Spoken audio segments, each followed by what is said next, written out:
ഇന്നിവിടെ ആദരിക്കപ്പെടുന്ന ശ്രീ സത്യനാരായണനെ ഈ വേദിയിലേക്ക് സ്നേഹപൂർവ്വം സ്വാഗതം ചെയ്തോളൂ. ദൈവമേ കാത്തോളണേ. പ്രിയമുള്ളവർ, ഞാൻ പഠിപ്പിച്ചിട്ടുള്ള അതിസമർത്ഥരായ വിദ്യാർത്ഥികളിൽ ഒരാളായിരുന്നു പി സത്യനാരായണൻ. സത്യൻ വിജയത്തിന്റെ ഉയരങ്ങൾ കീഴടക്കിയിരിക്കുന്ന ഈ അവസരത്തിൽ എന്റെ മനസ്സിലേക്ക് ഓടി വരുന്നത് വർഷങ്ങൾക്ക് മുൻപുള്ള ഒരു ദിവസമാണ്. സത്യൻ ഓർമ്മിക്കാൻ ഒരു കാരണവശാലും ആഗ്രഹിക്കാത്ത ആ ദിവസം. എന്റെ അമ്മയാണ് സത്യന്റെ കള്ളനല്ല മാഷേ. എന്താ മാഷേ ഇത്?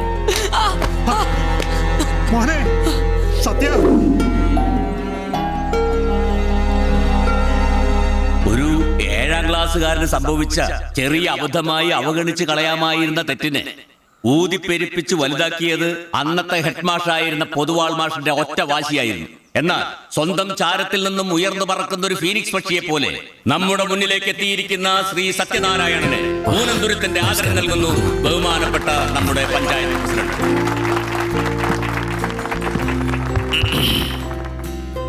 എന്റെ ഏറ്റവും പ്രിയങ്കരായ നാട്ടുകാരെ, ഇങ്ങോട്ട് ഫോർവേഡ് ചെയ്തേ. ഇവന്റെ പേര് ശാന്തൻ. എന്നെ ഇവിടെ ഇങ്ങനെ ആദരിക്കാനുള്ള നിലയിലെത്തിച്ചത് ഇയാളുടെ കൈകളാണ്. മറക്കില്ല ഞാൻ ഇയാളെ. ഒരു 10 രൂപീസ് ഷെയർ ഇടാൻ തരുമോ? ഇല്ലില്ല. ഇല്ലേ?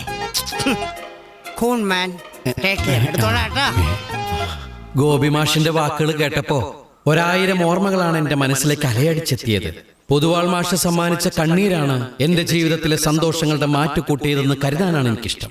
പെൻഷനായപ്പോ ഇവിടുന്ന് താമസം മാറിപ്പോയ പൊതുവാൾ മാഷിനെ ഈ പരിപാടിയിലേക്ക് ക്ഷണിക്കാൻ ഇതിന്റെ ഭാരവാഹികൾ ഒരുപാട് ശ്രമിച്ചിരുന്നു എന്നാണ് എനിക്കറിയാൻ കഴിഞ്ഞത്. പക്ഷെ നിർഭാഗ്യവശാൽ അവർക്ക് അദ്ദേഹത്തെ കണ്ടെത്താൻ സാധിച്ചില്ല. ഈ അവസരത്തിൽ ഞാൻ ആത്മാർത്ഥമായിട്ട് ആഗ്രഹിക്കുക, നമ്മളുടെയൊക്കെ പൊതുവാൾ മാഷ് അല്ല, എന്റെ പൊതുവാൾ മാഷ് ഇവിടെ വന്നിരുന്നെങ്കിലെന്ന്. ആര് പറഞ്ഞു വന്നിട്ടില്ലെന്ന്?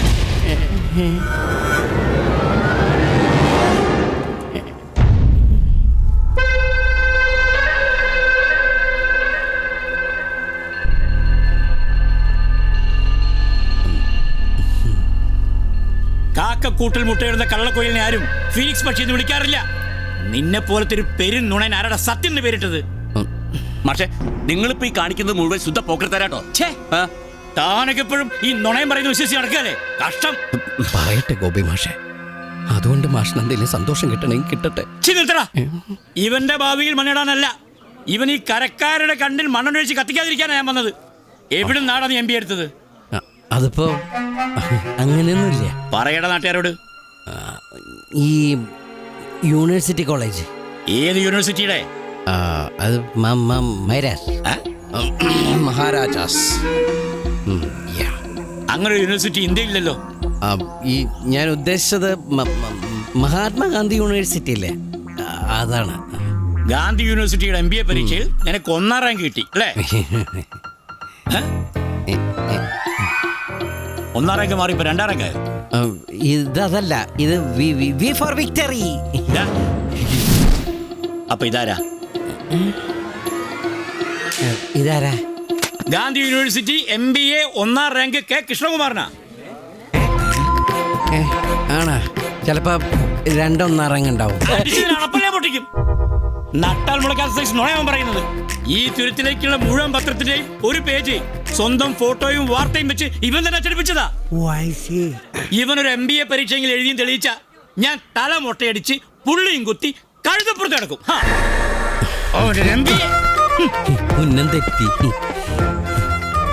എന്തല്ലേ 7ാം ക്ലാസ് പഠിക്കുമ്പോ വാല് മുറിഞ്ഞ് നാടുവിട്ട എന്നെ ഒരു MBA-കാരനായിട്ട് മരിക്കുന്നതിന് മുമ്പ് കാണണം എന്നുള്ള അച്ഛന്റെ ആഗ്രഹം സബലീകരിച്ചു കൊടുക്കാനാ ഞാൻ ഇങ്ങനെയൊക്കെ ചെയ്തത്.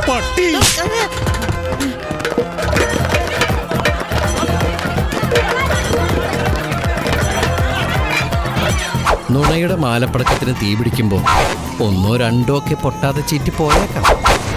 പക്ഷെ അതിലെ വെടിമരുന്നുണ്ട്, ഒരിക്കലും വീര്യം കുറയില്ല. അന്നത്തെ ആ MBA നുണ പാളിപ്പോയെങ്കിലും MBA-കാർക്ക് സർട്ടിഫിക്കറ്റുകൾ ഒപ്പിട്ട് കൊടുക്കുന്ന പല യൂണിവേഴ്സിറ്റികളുടെയും വൈസ് ചാൻസലറാണ് ഞാനിപ്പോ. ഫ്യൂൺ, ആരാ വന്നേക്കുന്നത് നോക്കൂ. എവിടാ നിന്റെ ആശാൻ? അണ്ണാ സർട്ടിഫിക്കറ്റ് റെഡിയായാ? അണ്ണോയ് വൈസ് ചാൻസലർ ഒപ്പിടാൻ പോണേ ഉള്ളൂ. എന്താണിത്, പാകിസ്ഥാൻ ഇന്ത്യ അതിർത്തിയിലെ കമ്പിവേലി?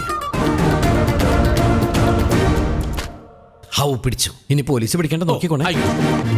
ഇന്ന് കണിയണ്ടവൻ എന്നും കാണണേ. അണ്ണാ ആ ഒരു 500 തരുമോ? ഇന്നലെ അല്ലടാ നീ ഒരു 100 രൂപ ചോദിച്ചത്. എന്നിട്ട് തന്നില്ലല്ലോ. ചോദിക്കുമ്പോ തരാം. ഞാൻ എന്താ നോട്ട് അടിക്കുന്ന മെഷീനാ? നീ ഒരു ചായ അടിച്ച് നല്ല വൃത്തിയിലടിക്കട്ടാ. തുപ്പിട്ട് തരും ഞാൻ. തുപ്പിട്ടല്ല, കപ്പിലിട്ട് തരാന്ന് പറഞ്ഞായിരുന്നു. ഹലോ.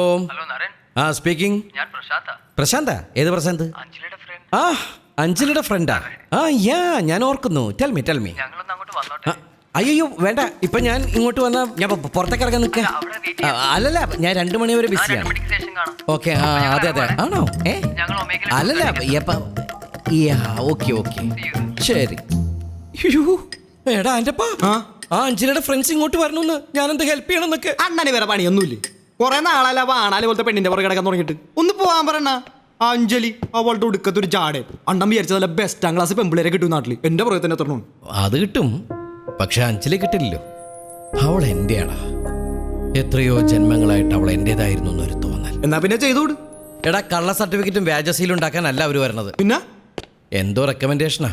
ഞാൻ ഇതിന്റെ മേളിലുള്ള ആ ഒമേഗ കൺസൾട്ടൻസിയുടെ മാനേജർ ഒന്ന് പറയുകയും ചെയ്തു. അത്രയുള്ള ചുമ്മാ ഫേസ് ചെയ്യണ്ട. മൊട്ടണ്ണന്റെ കഷത്തിലല്ലേ ഇരിക്കണ? എന്ത്? അല്ല, മൊട്ടത്തിലെ മാനേജർ എന്റെ കഷത്തിലല്ലേ ഇരിക്കണ എന്ന് പൊക്കുന്നു. പൊക്കല്ലേ? പിന്നെ എടാ, എന്താ എന്റെ പേര്? അല്ലടാ, അഞ്ജലിയോട് ഞാൻ പറഞ്ഞിരിക്കുന്ന പേരെന്താ? നരേന്ദ്രൻ എന്നാണോ നരൻ എന്നാണോ? ഒന്ന് വേഗം നോക്കണം. അഞ്ജലി നരൻ. ആ ഓക്കെ, നീ ചായ കുടിച്ചു. അണ്ണൻ ചായ കുടിക്കണ്ടേ? ആ കുടിച്ചോടാ, മാസിലങ്ങോട്ട് പോകട്ടെ. വെറുതെ തുപ്പുണ്ടായിരുന്നു. ചേട്ടാ അവിടെ ചായ അല്ലേ? മാറുന്ന പ്രശ്നമില്ല. ഒരു 10 മിനിറ്റ് സീറ്റ് മാറില്ല. ഇല്ല, മാറണ്ട. എന്താ തന്നെ കാണിക്കണേ? ഞാൻ 3-4 ദിവസം കഷ്ടപ്പെട്ട് ഡൽഹിക്ക് ആക്കാൻ ഉണ്ടാക്കി വെച്ച റിപ്പോർട്ടായത്. ഓക്കെ, എന്താ ഇതിന്റെ കളറ്? ചുമല. ഓ ചുമല്ല. കോട്ട് സൂട്ട് ഇട്ടിരുന്നിട്ട് ചുമല്ല. അപ്പൊ ഇതിന്റെ കളറോ? അത് വെള്ള. വെള്ള. അപ്പൊ ഇതോ? നീല. നീല. ചുമല കണ്ട പച്ച, പച്ച കണ്ട നീല, ഓറഞ്ച് കണ്ട സബർജില്ലേ? സാറൊന്നും ഇങ്ങോട്ട് മാറും മൊട്ട സാർ? ഇല്ല ഇല്ല. അപ്പൊ ഞാനെന്നാ സത്യങ്ങളൊക്കെ വിളിച്ചു പറയാം. എന്ത് സത്യം? അല്ല, സാറിന് പച്ച മഞ്ഞ നീലം തിരിച്ചറിയുന്നില്ല എന്നുള്ള സത്യം. കളർ ബ്ലൈൻഡ്നെസ് ഉള്ള സാറിന്റെ ഫിസിക്കൽ ഫിറ്റ്നസ് വ്യാജമാണെന്നുള്ള സത്യം. അതുണ്ടാക്കി തന്നെ ഞാനാണെന്നുള്ള സത്യം. ചതി, വഞ്ചന, വ്യാജരേഖ, കോടതി, അതിന് പുറകെ കോമ്പൻസേഷൻ, ഇരുമ്പഴി, ഗോതമ്പുട്ട, അങ്ങനെ സത്യം പറ. നിനക്ക് എന്താ വേണ്ടത്? മനസ്സിലാകണ ഭാഷ പറ. സത്യ വായ മൂക്ക് പൊത്തി പിടിച്ചിട്ട് മനസ്സിലാവേണ്ട ഭാഷയിൽ പറ ഈ സത്യം എന്ന് പറഞ്ഞാൽ എങ്ങനെ? ശരി, എന്താ വേണ്ടത് നീ പറ. സാറിന്റെ ഈ കോട്ടും ടൈയും മാനേജറായിട്ട് കറങ്ങും നീ കസേര. ഓക്കെ. ഹലോ, നിന്റെ ആൾക്കാരാ? വരാൻ പറയൂ. നേരത്തെ ഒരു കറവക്കാരന്റെ ലുക്കായിരുന്നല്ലോ സാറേ, ഇപ്പൊ മാറിയല്ലേ? മാറി. ഇപ്പൊ കറവക്കാരൻ കോട്ടിട്ട പോലെ.